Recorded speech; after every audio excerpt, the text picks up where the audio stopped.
What is good, Ninja? OJ over here from Player Essence, and welcome to another PE News. Today, we have some awesome Xenoblade, Panic Button, and Yoshi, well, not so awesome for Yoshi, but news on that. But before we get into all of that, guys, let's go ahead and hit that like button. 500 like goal for this video. Once again, 700 for a $5 eShop card giveaway. Now, with that out of the way, let's go ahead and get right into it. And we are starting off with Xenoblade Chronicles 2. That is update 1.5 is live for all of you guys to go and download. This is a nice one, especially if you have the expansion pass, because this adds a bunch of great content. And yes, Shulk and Fiora will be playable in this one. So let's go over some of the patch notes here, and shout outs to the translations from Perfectly Nintendo. So it did fix a bug with one of Perun's affinity charts, so that has been fixed. And of course, if you want the full list of everything, because there's a lot of stuff that I'm not going to go over everything, you can check it out in the link in the description below. So here's the new features and content.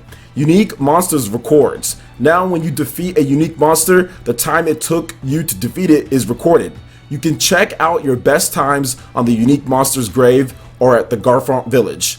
In battle, when your enemy becomes enraged, an icon is now displayed on screen to warn you. Adds the contents of the story DLC Torna, the Golden Country. Allows you to meet up with Shulk and Fiora as well from Xenoblade Chronicles 1. And that's with the challenge mode. Now the battles are pretty challenging, but they do offer some nice rewards, such as new accessories, ox cores, Nopon stones, and more. You can trade the Nopon stones for new costumes for the characters, but also rare parts for Poppy. Just remember, guys, the costumes do not appear in the key scenes. You can also get special items that allow you to bring Shulk and Fiora in the main game. So that is absolutely amazing, because usually you can just use them in the challenge mode, but there will be some items where you can bring them over, and remember, they are blades. Now it adds extra game options as well for owners of the expansion pass. Adds 3 additional options in the system, options, and then game settings, and you'll see these ones here. You have auto battle. When enabled, characters battle automatically. They use arts and switch blades on their own. Automate special button challenges. When enabled, all special button challenges are automatically successful, but you only get a good rating. Enemy aggression. When disabled, enemies will not attack you anymore unless you attack them. Of course, does not work with unique monsters, bosses, quest monsters, and salvaging monsters. So there's also some additional notes as well, so you can check that out. Like I said, everything linked in the description below. But this is another fantastic update to a game that just continues to evolve and get better and better. And I honestly feel if the game launched as it is right now back in December, it would have actually got higher review scores than it did.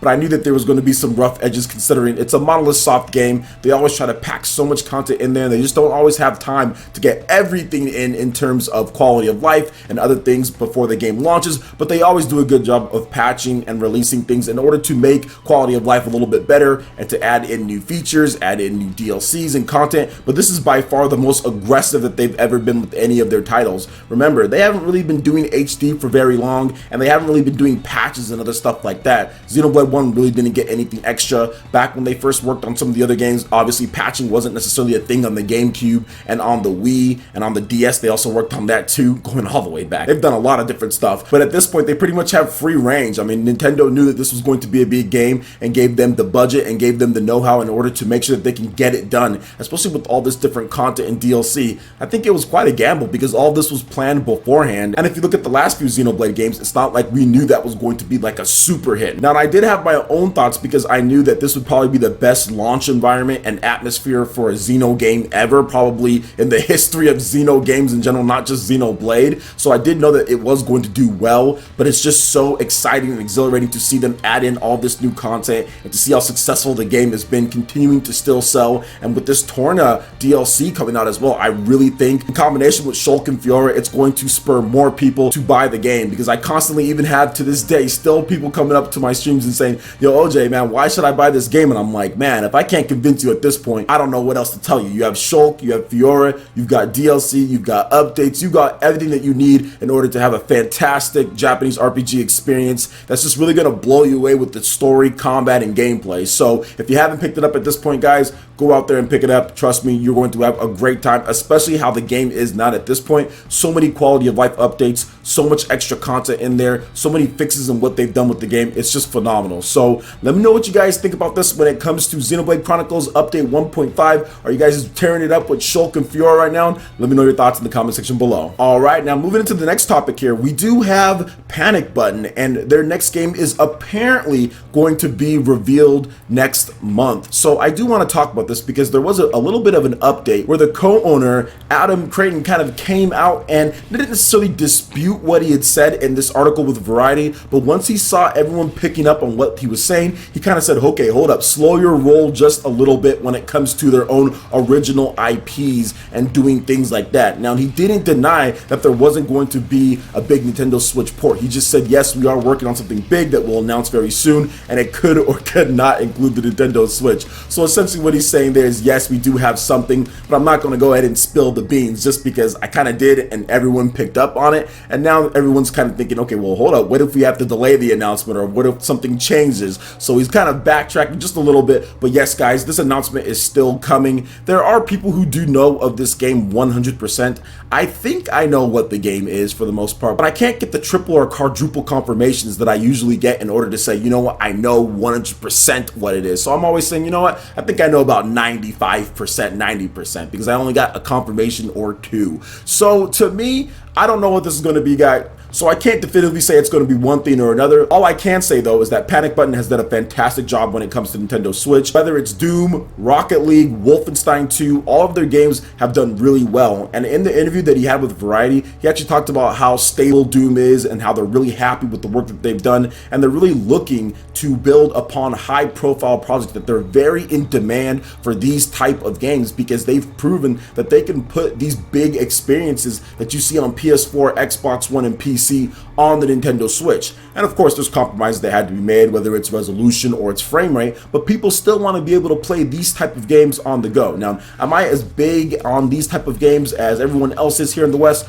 Not really. I mean, I think it's cool. I've played Doom. I thought it was great. I think Wolfenstein's going to be good. And Rocket League is actually a really competent and good port. But I understand there's a lot of other people that do like this style of game. And bringing them over to Nintendo Switch proves that the Switch can handle these type of games if you get the right studio to do them. And they have a lot of great expertise that not a lot of people can do. I mean, I've talked about this before. Panic Button is not just something that every developer can go out there and make Switch games or Switch ports as good as they've done. They have experience. They've been working on it for a long time. They know what they're doing, and they have a lot of different techniques and employees who just get it and understand it. I mean, the only other studio that I can think of is Virtuous, who's done stuff like LA Noire. They're also doing Starlink Battle for Atlas and Dark Souls Remastered on the Nintendo Switch. So it's not like there's a ton of these studios out here making all of these games. So maybe that's why some of these games are taking a little bit longer than usual. But at the same time, I don't think Wolfenstein, in terms of that port, that's not too bad. That was less than a year. Doom was about a year's time, and the Switch wasn't even out back when Doom originally launched in 2016. So it's not like there's anything you can do about that. And while Rocket League is a little bit older, at the same time, Nintendo did ask them to do that. I think it was early 2017, and they're able to get the game out at the end of 2017, get it announced at E3. So that's definitely not bad at all in terms of when Nintendo asked for them to do the port. So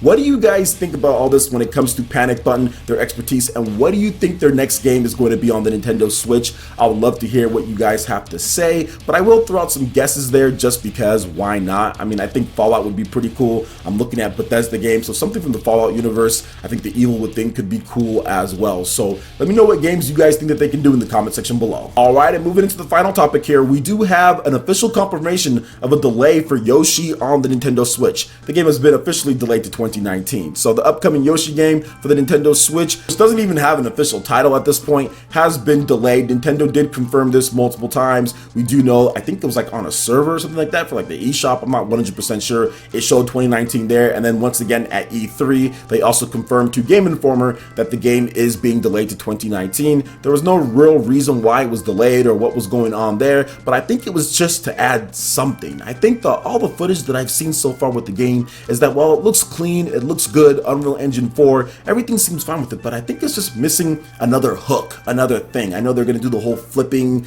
type of deal, maybe Paper Mario style stuff, but I think it just needs a little bit more. I would like to see some type of speed boost to the game, not make it necessarily like a speedrunning game, although you can speedrun Yoshi games, but I think it needs to move a little bit quicker. I think the enemies need to react a little bit quicker. I think it needs to be just a little bit more of a fast-paced game, because everything that I've seen with the game is just really slow. It's not necessarily fast-paced enough for me. It just seems like things were moving really slow and the pace wasn't fast enough. So I'd like to see them pick it up a bit, maybe have a little bit more hazards out on the stages. And we haven't seen everything. Obviously, there's probably stages that have a lot more depth to them and do a lot more different things. But I think that so far from what we've seen, I think they're going to take the delay in order to add a little bit more to it when it comes to the focus and the direction of the game, because it looks great. It does look a little bit too standard in my eye. So I do feel that, you know, if you do like it, if you do think that it looks good, that's cool. I'm not trying to dispute that. All I'm saying is I think that they're probably delaying to add just a little bit more of a hook to the game and kind of draw more people in with maybe some dynamic levels or some more things that you can do with it. Heck, maybe even multiplayer online when it comes to co-op or something like that. Who knows? Yoshi games are usually clean and very good. I know there's a lot of people that are looking forward to this style of game, so it's unfortunate about the delay, but maybe it will be for the betterment of the game when it's all said and done. So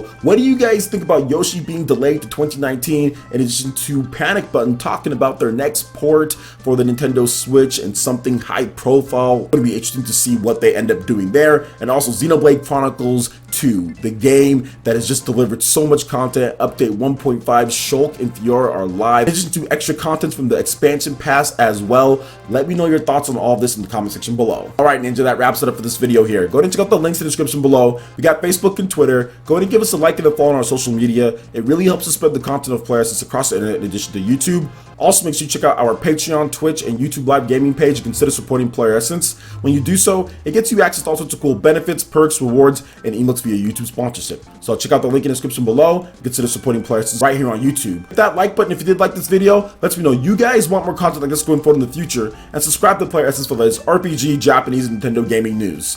Thank you so much for watching. I will catch you Ninja for the next video. Peace.